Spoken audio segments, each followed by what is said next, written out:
अस्सलामुअलैकुम दोस्तों, मैं आप लोगों के पास हाजिर हुआ हूँ एक नई अमेजिंग वीडियो के साथ।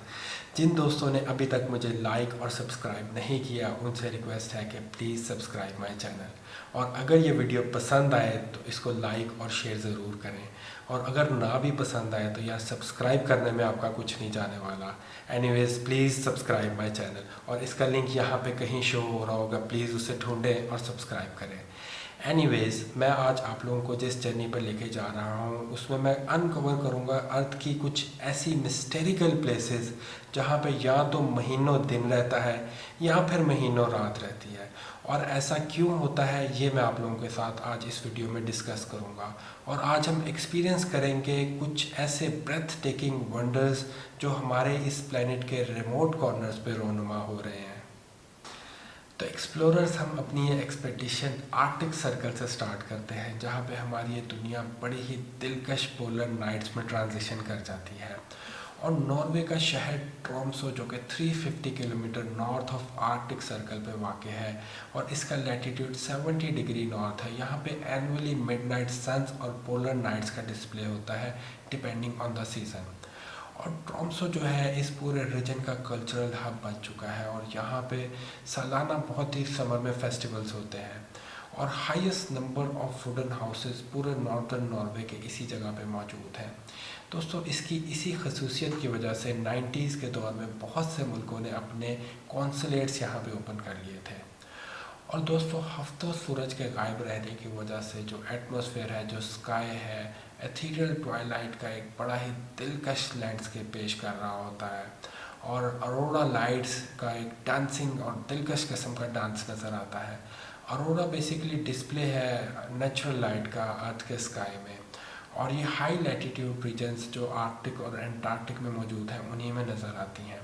ये बेसिकली बड़ा ही डायनामिक ब्रिलियंट लाइट्स का एक पैटर्न है जो कि कर्टन्स, रेज, स्पाइरल्स या डायनामिक फ्लिकर्स की सूरत में हमारे पूरे एटमॉस्फेयर को भर देता है।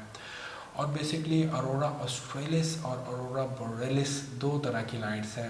अरोरा ऑस्ट्रेलिस जो है साउथर्न लाइट्स को कहा जाता है, और अरोरा बोरेलिस जो है नॉर्थर्न लाइट्स को कहा जाता है। और ऑस्ट्रेलिस और बोरेलिस जो है ये ग्रीक मेथोडोलॉजी में इनके ग्रीक गॉड्स को कहा जाता था, क्योंकि बोरियस जो थे वो नॉर्थ विंड के गॉड को समझा जाता था, ऑस्ट्रा जो है वो साउथ विंड के गॉड को समझा जाता था। और दोस्तों ये मैजिक सिर्फ नॉर्थ पे ही कन्फाइन नहीं करता, बल्कि एंटार्क्टिका की आइसी वास्टनेस में भी फैला हुआ है। और मई से जुलाई में सूरज गायब रहता है, और वहाँ पे मौजूद रिसर्चर्स अपने आप को तारीकी में डूबा हुआ पाते हैं, और वहाँ पे मौजूद आसमान जो है एक स्टारलिट ब्रिलियंस का कैनवस पेश करता है।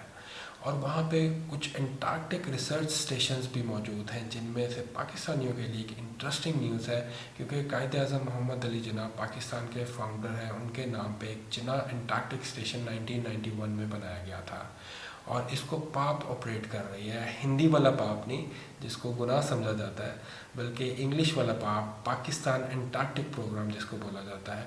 बट शायद इन्होंने इसको हिंदी वाला पाप ही समझा और इसको शायद डिसकंटिन्यू कर दिया। यहाँ पे पाकिस्तानी रिसर्चर्स की कोई पॉपुलेशन मौजूद नहीं है, बल्कि बाकी दुनिया के रिसर्चर्स वहाँ पे मौजूद हैं और कॉन्टीन्यूसली रिसर्च कर रहे हैं। और दोस्तों यहाँ पे बेशतर पॉपुलेशन जो है वो रिसर्चर्स की ही है, और बड़ी ही लिमिटेड सी है वो। और ऐसी जगह जहाँ पे सूरज गायब रहता है वो मैं ब्रीफली आप लोगों के साथ डिस्कस करता हूँ। नॉर्वेजियन टेरिटरी है स्वेलबर्ड, नई एलिसेंट। यहाँ पे दिसंबर 12 से दिसंबर 30 तक सूरज गायब रहता है। इसी तरह कनाडा की एक टेरिटरी है न्यू यूरिका नैनोवट। यहाँ पे दिसंबर 1 से जनवरी 10 तक सूरज गायब रहता है। कनाडा की ही एक और टेरिटरी नैनोवट में अलर्ट भी है, जहाँ पे नवंबर 19 से जनवरी 22 तक सूरज गायब रहता है। इसी तरह एक रशियन टेरिटरी है फ्रांस जोसेफलैंड। यहाँ पे नवंबर 27 से जनवरी 15 तक सूरज गायब रहता है। इसी तरह ग्रीनलैंड के एक नॉर्थर्न ट्रिप पे ग्रेवल बैंक है जिसको ऑटेक बोलते हैं। यहाँ पे नवंबर 15 से जनवरी 27 तक सूरज गायब रहता है। और दोस्तों आर्कटिक सर्कल में मिडनाइट सन की ग्लोरी को डिस्कस करते हैं। और नॉर्वे से कनाडा तक गर्मियों के महीनों में लातादाद दिन देखने में आते हैं, और लैंडस्केप अपने आप को एक रेडिएंट हेवन की सूरत में तब्दील कर लेता है, और नेचर जो है कंटिन्यूस सनलाइट के नीचे ग्रो करता है।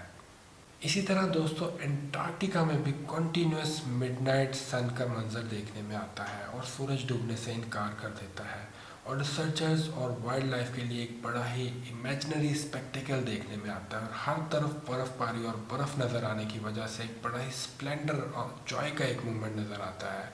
और दोस्तों दुनिया का सबसे बड़ा शहर जो कि रशिया में मौजूद है, मुर्मांस्क, वहाँ पे तकरीबन 62 डेज़ तक सूरज नज़र आता रहता है और 22 मई से 22 जुलाई तक कंटिन्यूस सनलाइट रहती है। इसी तरह फिनलैंड का एक चौथाई हिस्सा जो कि नॉर्थ ऑफ आर्कटिक सर्कल पे मौजूद है, यहाँ पे 72 डेज़ तक समर रहता है और सनलाइट रहती है यहाँ पे। इसी तरह स्वेलबर्ग नॉर्वे जो है, स्वेलबर्ग नॉर्वे, वो एक यूरोप का एक इनहेबिटेड रीजन है। वहाँ पे 90 डेज़ प्लस यानी कि 19 अप्रैल से 23 अगस्त तक सनलाइट रहती है। और अर्थ के एक्सट्रीम्स का जिक्र किया जाए जो कि हमारे वीडियो का टॉपिक भी है, तो पोल्स होंगे और नॉर्थ पोल पर 6 माह तक सूरज नज़र आता रहता है, जो कि मार्च से लेकर लेट सितंबर तक कंटिन्यूस सनलाइट वहाँ पे नज़र आती है। और दोस्तों पोलर सर्कल से बाहर निकलें तो अर्थ कुछ यूनिक वंडर्स रिवील करती है, और कुछ ऐसी जगह हैं जहाँ पे सनलाइट स्कार्स है, मौजूद ही नहीं है, और वो है कुछ डीप केव्स और सेक्लूडेड वैलीज़। और इन जगहों पे नेचर अपने आप को खुद अडेप्ट करती है, शेडोज़ हों या रेडियंस, नेचर अपना रास्ता खुद बना लेती है। दोस्तों याद रहे कि अर्थ के ये एक्सट्रीम सिर्फ नेचुरल मार्वल्स ही नहीं, बल्कि resilience of life on this planet की एक टेस्टमेंट भी है कि कैसे नेचर अपने आप को इन एक्सट्रीम कंडीशंस के साथ अडेप्ट कर लेता है।